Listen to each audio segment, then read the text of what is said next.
On July 24th, Minister for Home Affairs, Immigration and Citizenship, Tony Burke, signed a new Ministerial Direction 119 that replaced Direction 105 and all processing priorities under it. This new directive sets a brand new pecking order for skilled visas. It changes how Home Affairs now works through on-hand skilled visa applications. Today, we're going through exactly what changed, who this helps, who it doesn't, and what it means if you've got an application sitting with Home Affairs right now. This is the Moving to Australia podcast. I'm your co-host Arun Biro, and with me to discuss all of this is Amitava Dev. Morning, Amitava. Good morning, Arun. Good morning, everyone. So, Direction 119. What's the backdrop Yes. behind this new directive? Okay, before I get into Ministerial Direction 119, just want to set a backdrop. First of all, one needs to understand what a ministerial direction is. So, ministerial direction is an instruction manual.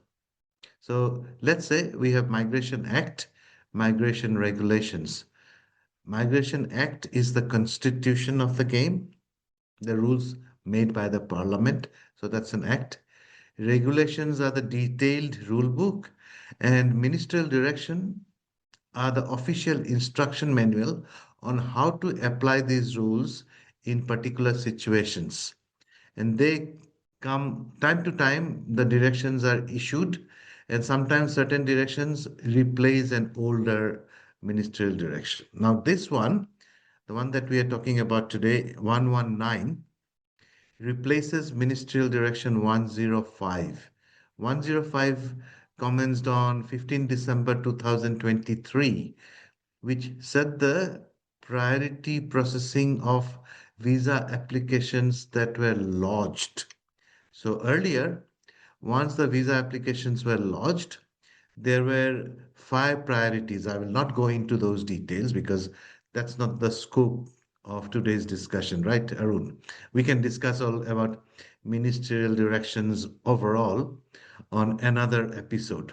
So that direction 105 is replaced by 119, which commenced on 25 July 2026.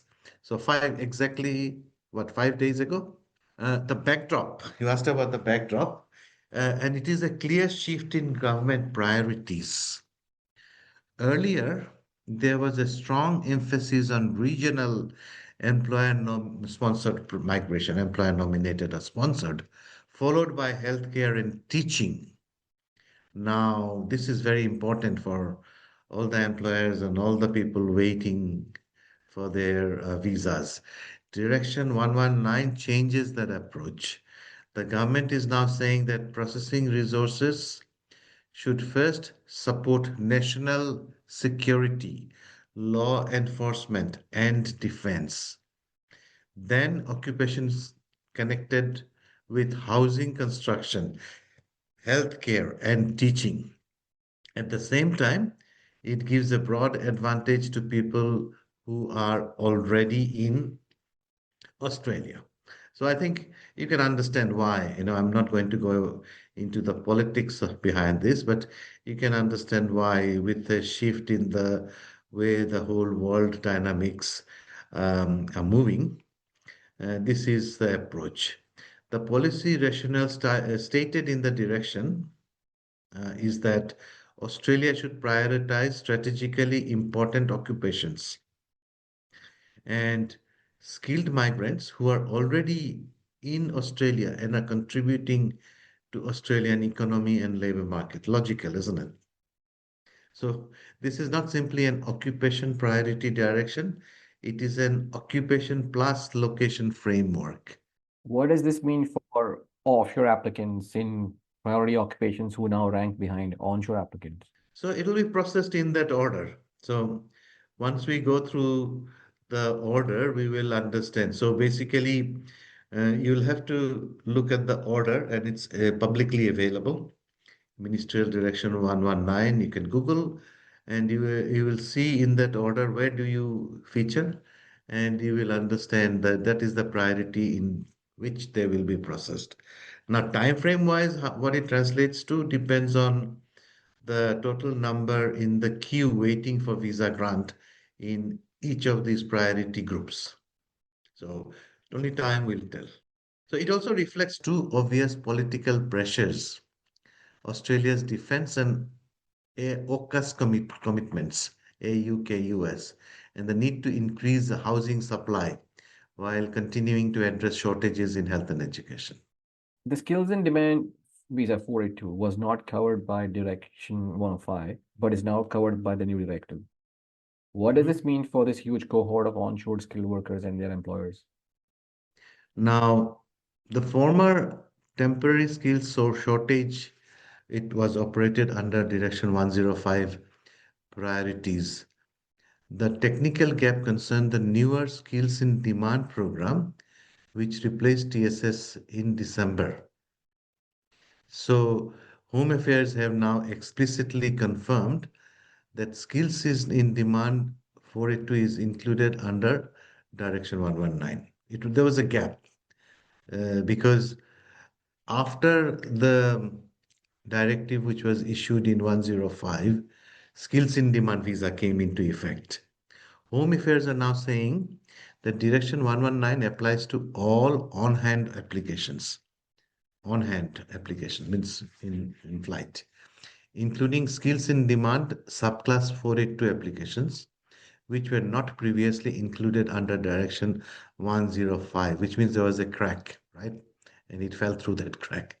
The new direction expressly lists both skills in demand and legacy TSS subclass 482 applications. Everything falls under the same umbrella. So for the large cohort of onshore 482, onshore, yeah, this is potentially positive. There has been many who have been waiting. An onshore skills in demand applicant is at least in priority 4 and maybe in priority 3 if the occupation falls within construction, healthcare, or teaching. For employers, that could mean faster access to decisions for workers already in Australia compared with recruiting an otherwise similar person from offshore. However, it may create difficulty for businesses that genuinely need to bring employees from overseas or for certain occupations that do not fall under priority occupations, for example, chefs. An offshore 482 applicant outside law enforcement or defense sits in the fifth and lowest category, even where the occupation is in healthcare, construction, or teaching. But there's something I must tell that law enforcement or defense, it's higher priority, but the numbers will be very less. Okay. So one need not worry too much that it's not in priority 1 or 2. So, or even 3 or 4. So, who, in your opinion, is likely to not meet the new criteria? Well, everyone will fit somewhere. It depends on which priority they fit in. Offshore applicants obviously will be deprioritized. So that is the downside of it. Now, let's try to understand the practical implications of this new directive. Uh, what should someone applying for 186, 189, 190, 482, or 49 visa expect for wait times now? Well, the first practical point is that Direction 119 does not publish new processing time guarantees. As I mentioned earlier, we have to see it all depends on the queue size and the team allocations from Home Affairs for processing these applications. This is all about allocating resources internally within Home Affairs to process applications. So it establishes key priority, not a promise that a decision will be made within a certain number of days or months. It's going to be quite difficult to do that, right? Because it applies to applications already on hand, the relative position of existing applications may change immediately. Some onshore applications may move forward in practical terms, while offshore applications may find that newer onshore cases are processed ahead of them. So, whenever there are onshore applications, they are processed faster, quicker. So, subclass 186 An onshore applicant, onshore 186 applicant, 186 is a PR, employer nominated PR. So an onshore 186 applicant is now ahead of most offshore applicants. An onshore healthcare, teaching, or construction applicant receives the higher third priority. Offshore 186 applicants outside defense or law enforcement fall into the last category. Now, the most important uh, takeaway from this whole thing is that the removal of regional applications. It was the highest general priority, is also now quite significant that regional 186 no longer receives top priority merely because the job is regional. So where do you see this migration policy heading? What does this change mean for Australia's migration policy, and what, in your opinion, might come next? In my opinion, this Direction 119 shows three policy trends. Number one, Australia is moving from broad skilled migration towards more targeted national interest migration. Defense, law enforcement, housing, health, and education are linked directly to processing priorities. That's number one. Number two, the government is increasingly favoring skilled people already in Australia. That suggests a great focus on retaining and transitioning the existing workforce who have already contributed and are paying taxes rather than relying equally on fresh offshore recruitment. I think this really makes sense. Right?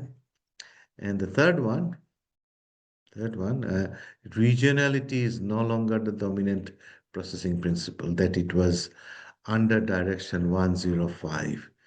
Regional visas still exist, remain important, but processing hierarchy is now more strongly driven by applicant location and nationally strategic occupations. Do you know why regionality is no longer dominant? No. All these regional areas that were low population are now overpopulated. Well, people are moving there, don't you think? There's a trend. A lot of people are going there because they think it's easier to get visa if they are on in regional. So regional have their objective is met. People are already there. So it does not need prioritizing anymore. That's quite significant. So possible next developments, I would watch for further alignment between visa invitations, because this one is not about invitation. Further alignment between invitations, occupation list, employer sponsorship, and processing priorities. The government may continue to refine occupation definitions because ENSCO is very outdated, the one that is used. There's a newer version, of course. Use Jobs and Skills Australia data more dynamically and place more emphasis on industries linked to housing, care, education, technology, etc. It's not easy, it's going to take time, but these are the things that come into my head. There may also be pressure to address the unintended consequences for offshore recruitment. Australia still needs workers who are not presently in the country. If offshore doctors, nurses, teachers, or construction workers face lengthy delays, the government may eventually need a separate offshore priority mechanism or service standard. Yeah. So we cannot really cut out offshore applicants. That's what it is,